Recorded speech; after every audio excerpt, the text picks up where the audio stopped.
Hello and welcome. In this video, we will study first the weather forecast for the ocean race starting Saturday from Lorient to Cascais in Portugal. This is what we do in this channel. We study the weather forecast, we study the strategy that the boat for a specific race will be facing. So far I've covered the Vendée Globe, which was in French because most people following that race are French speaking, and I'm French speaking. But I live in US. It makes sense for me to cover some events in English, and the ocean race is an international race with historically few French-speaking, participants. This year is a bit special. There are a lot of French people from the IMOCA class, but that being said, I'll come back to covering French, mostly French races like the Route du Rhum in this fall, but the ocean race I will cover in English. So we'll do two things today. First, analyze a bit the weather forecast for the race, what are the different route that the boat will take probably, and study a bit the opportunities in terms of strategy, which are much less than on a big course. Here it's Lorient to Cascais, it's not very long. And then the second part, if you're really interested, I will cover a little bit of the the crews that are in the race, and what are the top contenders and people to look for. So let's start with my routings. So I downloaded the weather forecasted for the race, and as you can see on the color map, if you're used to that, the weather forecasted is relatively light. So the two classes, I routed two classes: the VO65, which is a monotype, they are all the same boat, 65 feet boat, and the IMOCA, which are very different. It's an open class. They're not all the same age. So there will be a lot more difference in speed on that class, but I took the most recent, the polar of the most recent IMOCA versus the VO65. And it's the first time I do routing for the VO65, so the precision, I'm not as confident in my routing than them, but as you can see, both the strategy is relatively clear and the route are pretty simple here, although there are some interesting things to look for. So first, let's dive in onto that. The beginning of the race will be with light wind. So I don't have the exact starting point. It may be slightly off, but I started off the coast of France, and the weather will be clearly on a broad reach. That's why essentially what you're seeing here is the boat following a bit the wind, accelerating, and then jibing to follow a bit the slightly difference of direction of the wind forecasted. But the wind will be really light, less than 10 knots of wind, probably with some gusts, but here and there, but about around 10 knots of wind. So this will be really light, and probably the foilers, the IMOCA won't foil here. So I expect actually the fleet to be pretty compact at the beginning. Due to those conditions, the foiler won't be able to make a difference versus the VO65. The IMOCA are lighter than the VO65. The VO65 are more powerful for strong winds. They should be dominating. Now, on a light wind like that, it will be very interesting to see who is leading the course. On the polar, I have the VO65 are predicted to be ahead, not by much. We'll see how it goes. As the fleet goes, leaves the Gulf here, they'll start to encounter stronger winds, still in broad reach. All these are essentially jibes to follow the wind and reach the high pressure wind here, and they will reach here about 20 knots of wind. So it will be this area where they will go from not much wind to something more established at 20 knots. This will be where a lot will happen. The wind will be more unsteady, and the IMOCA may be starting the first to accelerate due to their foiling capabilities, at least the one that are foiling. So it will be very interesting again to see what's happening here. And then after that, the boats will follow a course that will push them very far west, far from the ideal route, with the shortest route. They will greatly accelerate and follow essentially this section of the area that is really strong wind, where off the coast of Portugal the wind will be much lower. Overall, the tactic, there is something interesting here happening. I didn't do an exclusion zone, but there is an exclusion zone here off the coast of Portugal, right there. I think it may be Spain, right? It's still there, but yeah, it's just the Cape of Finistere is still Spain. And then they will, cruise directly straight to Cascais in Portugal. The VO65 are scheduled to arrive Saturday morning very early, while the IMOCA will follow a little later, a few hours later. I think my polars are not super precise, and especially the IMOCA will be stretched because they are different both different years. But overall, it's supposed to be relatively close race, and with relatively light wind, so the starting will not be as spectacular if it was a lot of wind. On the other hand, this will encourage all the race to stay compact, which can be quite interesting to follow, especially with the drone pictures, the drone footage.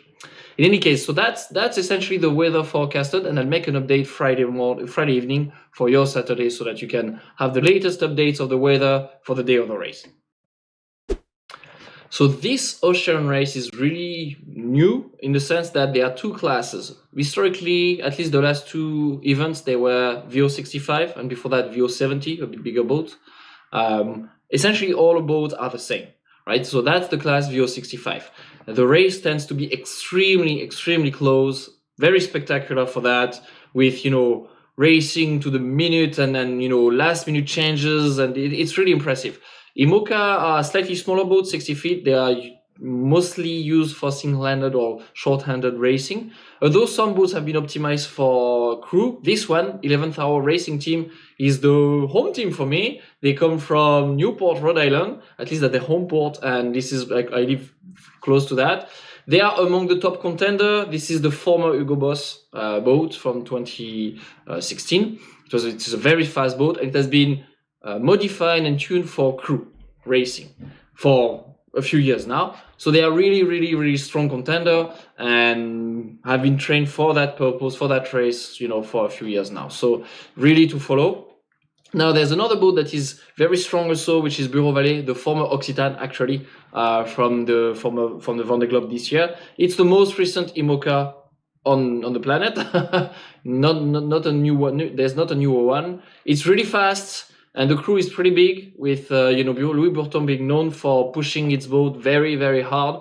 So I think this IMOCA will be very dangerous against 11th Hour. Now it has been designed for short-handed sailing, so I think this will be interesting to follow.